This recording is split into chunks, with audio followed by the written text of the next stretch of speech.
Today we thought we'd do a question and answer video rather than one of our weekly vlogs. We've had a few comments and emails asking various questions, so we thought we'd put them all into one video so you guys can watch and hopefully find the answers you might be looking for. So question number one is, what sort of mental wellbeing resources do we use? So we use lots of books, we do lots of talking, lots of activities. I encourage the children to do lots of talking when they've got worries. We write them down, we draw pictures, we colour. There's so many things we do, but I've just pulled a couple of the resources we use to show you guys, and we'll leave the links for those as they might be helpful to you. So I'll start with some books. So we've got the No Worries book, which is just an activity book full of colouring in and all different things, lots of different activities, writing activities, colouring in activities. They do a range of these books on Amazon. There's 2 or 3 of them. There's a happiness one and there's something else as well, but we'll link them all down below. But we use this one a lot. This is really good. Sometimes I'll photocopy them so we can do the activities more than once as well. So there's that one. And then we have the 3-minute gratitude journal for kids, and that is just the same every day. It's just listing 3 things they're thankful for, the person who brought them joy, how they're feeling, and to draw the best part about their day. And it's just really, really good to have those few minutes to reflect on some positive things that have happened during the day. So that's that one. And then we've got My Hidden Chimp. There's actually an adult version of one of these books called Chimp Paradox, and it's explaining how the brain works, how there's 2 sides, and there's a children's version which breaks it down, and there's reading, and then I think there's some activities as well at the end of each section. Yeah, there are, so you can photocopy them, and that's a really simple and straightforward book, and it's a really, really good way to help children understand their minds and why they might be acting in a certain way or feeling a certain way. So that's that one. And then the other book I was going to show you, which we've mentioned quite recently on one of our vlogs, is Calm Mindfulness for Kids. And this one is just full of different activities to help children be present and mindful. This one's super, super good. We can actually probably link the video to this one where we showed the children doing a couple of the activities. So definitely recommend that one. And then we have this on our wall in the playroom, and it's just a fairy door, a worry hand thing. And what the children do if they've got a worry is they put their hand on there and it turns red, and they can whisper or think their worries, and then when it goes green, the fairies have taken their worries away. Really, really simple and really, really effective, so definitely recommend that one as well. The next thing is this little worry monster. You get these in loads of different shops and they come in all different sizes as well, and they've just got a zip on their mouth, and the children can write their worries and pop them in there and zip them up, and it's a way of them offloading any of the worries they might have. That's super cute. And then we have this little basket which sits on the windowsill in our playroom, and it's just full of lots and lots of little worry dolls, and you all probably all know what a worry doll is. You whisper the worry to the worry doll and then you pop it under your pillow and the worry doll takes the worries away. We've got a whole little basket full of those. And the last thing I'm going to show you is our basket, which is also kept in the playroom, and it's full of fidget and squishies and various different things which the children use if they're feeling anxious sometimes or just want to fidget, and they're used all the time. And there's various different ones, from pulley poppy things, they've all got names but I don't know any of their names, and then there's some where you can just be calm and watch the water drip. Obviously the squishes, there's just loads of different ones. So yeah, recommend a little basket. It doesn't have to be as big as this, a little one with just a few little things for them to fidget with when they're feeling anxious. Question number 2 is, do we plan for the week ahead or do we plan further? We tend to just plan for the week ahead. I did used to, right at the beginning, plan for months and months in advance, but we just didn't manage to stick to the schedule, and I just used to get super stressed. So we only actually plan now for the week ahead, and it's not a really strict, structured routine. It's just the things that I want to cover. So to make sure they're doing enough maths and enough English. And if we've got a topic on the go, to make sure they're doing some topic work. Also, at the start of each month, I will go through and pencil in any special occasions or special days like World Book Day or Easter, Valentine's Day, and we'll make sure the week or so before that I also write in the calendar to do different activities to do with those special days. But I don't tend to fill it jam-packed and there's room for so there's no room for movement, because I like to, as you guys know, do child-led learning as well and have some time where they have spare time to feel that boredom and to go and find things to occupy themselves with. So I just basically will write down maths, English, or we're going to go here and do this on that day, or if there's a special occasion, topic work, and that's it really. I don't do it too strict like I used to, because the one thing I like about home education is its flexibility and the relaxation of it, and not being rushing all the time and rushing their learning and rushing what they're doing. So yeah, I don't plan too strict, just the week ahead. Question number 3, what's been the most unexpected joy during home educating? There's actually been quite a few, but I'll just list a few favourite ones. So the first one is their keenness to learn. We didn't realise how much we could slow down the curriculum side of things and let their brains be a bit more free and relaxed to go and find information for themselves and retain it in a different way. We found when they were at school, by the time they'd finished school, they didn't want to do any more learning. They just wanted to sit, whereas now they'll go and just come to me and say, tell me a fact, and I'll be, where did you learn that from? I don't know where they've learnt it from, but they retain it so much better. So that's been a real highlight for me, is realising actually their love for learning, I suppose, and for that being rekindled a bit. Another positive has been the speed that their mental health improved. I mean, we took Alfie out of school, and I think we've mentioned before, it was literally within a week, he was like a different child as in how he used to be years ago. It was a massive turnaround, and it's still growing in a really positive way now. Another one is that everyone obviously has an opinion of what should be taught in schools, but we have the flexibility to be able to go and actually implement the things that we believe should be taught in schools, like the coding and the mental health. We didn't realise actually how much we could break away from the national curriculum for all the subjects. We obviously do the maths and the English, but all the other subjects, we didn't realise how much we could actually steer away from that a bit and include some of the things that we're passionate about or that our children are actually passionate about, and bring that into everyday living and learning. To summarise the answers to question 3 up, our top ones would be the change in their mental health in a really positive way, and also having the flexibility to steer away from what you think you're being taught at school and be able to do child-led learning, or what they're interested in, or what we believe they'll benefit from into adulthood. Question number 4, how do we plan for all of the individual children? So all of them will do the same maths and the same amount of maths and the same amount of English. Obviously, they're at different levels.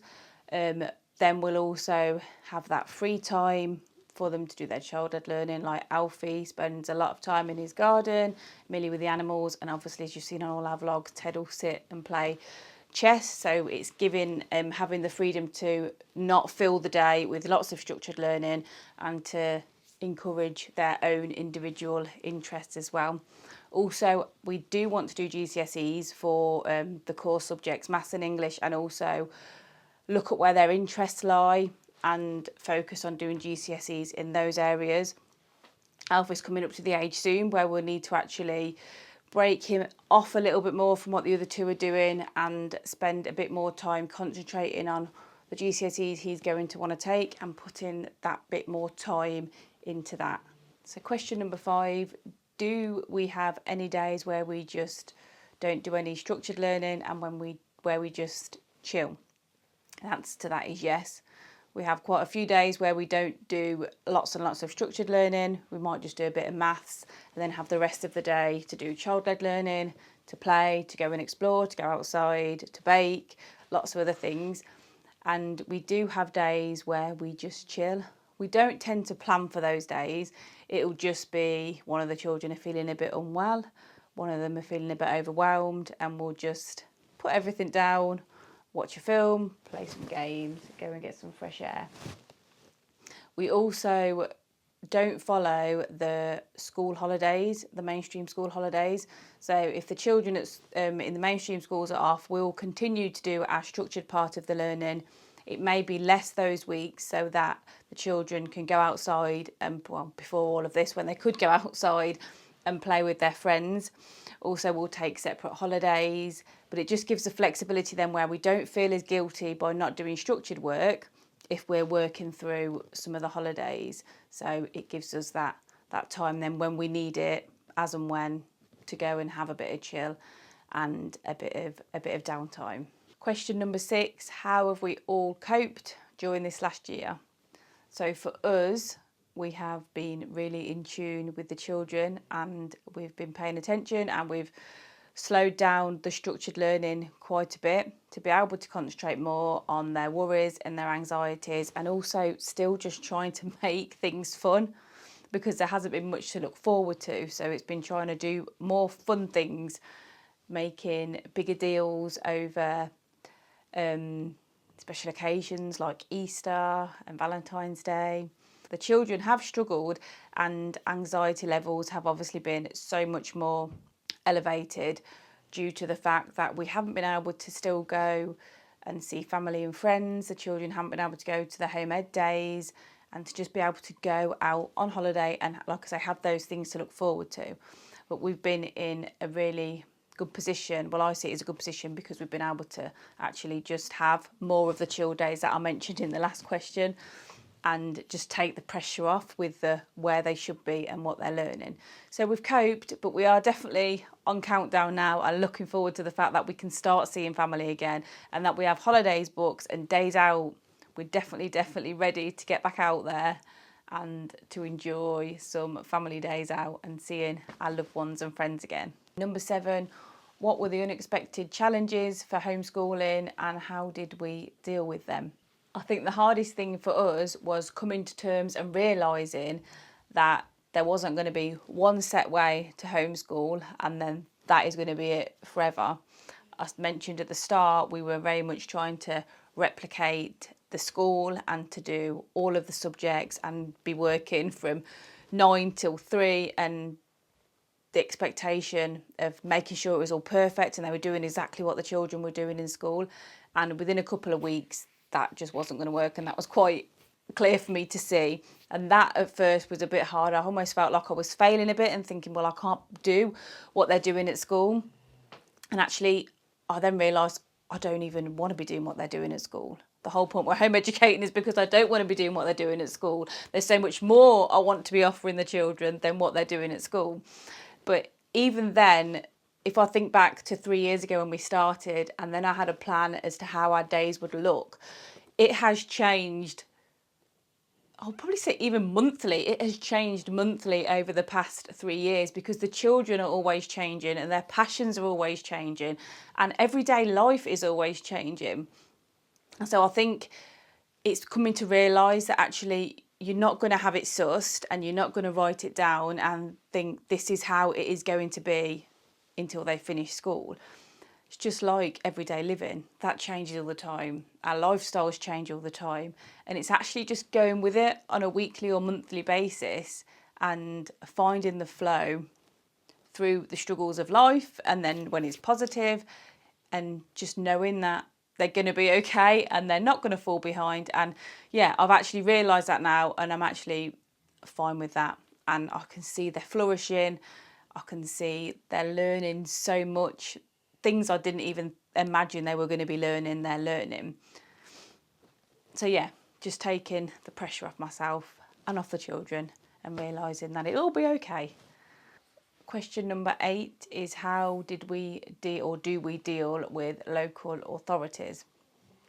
Now this one was a big worry of ours when we first started home educating. Once we'd sent that deregistration letter in and they were at home, we were worried about obviously the local authorities getting in touch. And I know some people have different opinions on it, and it's perfectly fine. Everyone's entitled to their opinions, but going on the different forums and reading all of the experiences people had, it just became a real big worry of mine anyway, and I was really, really anxious about it. And so we finally got the letter come through. I can't even remember how long it was after we homeschooled now. We decided anyway that we were going to let them come into our house, and it all worked out perfectly fine. They just really wanted to check that the children were happy and they were flourishing. And then since that, 2 years, I think, so they've contacted us twice since, and they haven't even wanted to come out and see us. They've just wanted us to fill in a little form, little email, and send it back to them. But we have a video on how we dealt with the local authorities anyway, and we'll link that down below, which goes into just a little bit more detail. Question number 9, do we have any regrets regards taking the children out of school and homeschooling? For me personally, no, other than the fact that I wish we had done it so much sooner.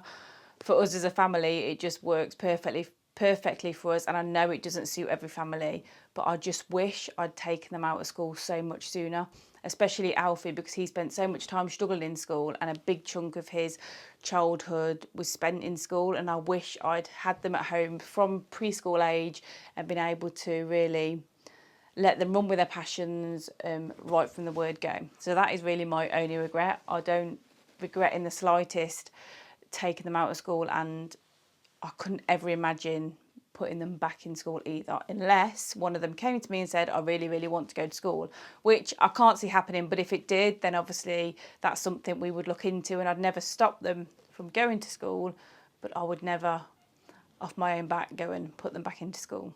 Question number 10 is, if we were to start homeschooling right from the word go again, what advice would we give ourselves knowing what we know now? We've covered earlier on what I'm going to probably echo now, but it is mainly just to let go of expectations as to what we believe that education is, that it isn't a conveyor belt, that children go along and if you fall off you fail, and if you go high you succeed. It's an individual journey, and each child is unique, and they're going to learn different things at different paces, and one's going to go one way and learn about something, and the other one's going to go a completely different way and want to learn about something else. At the start, we would just thought, right, they need to all be doing this, and if one of them was struggling, we would panic and think they're falling behind, and it's just letting go of that expectation. And it was really hard to start with, because Lee and I both went through the schooling system, and we grew up and were told that those are the expectations and that is the only way to succeed. So it took us a while to actually see things differently. So the one thing that really, really inspired us and helped us see things differently was a TED talk by Sir Ken Robinson.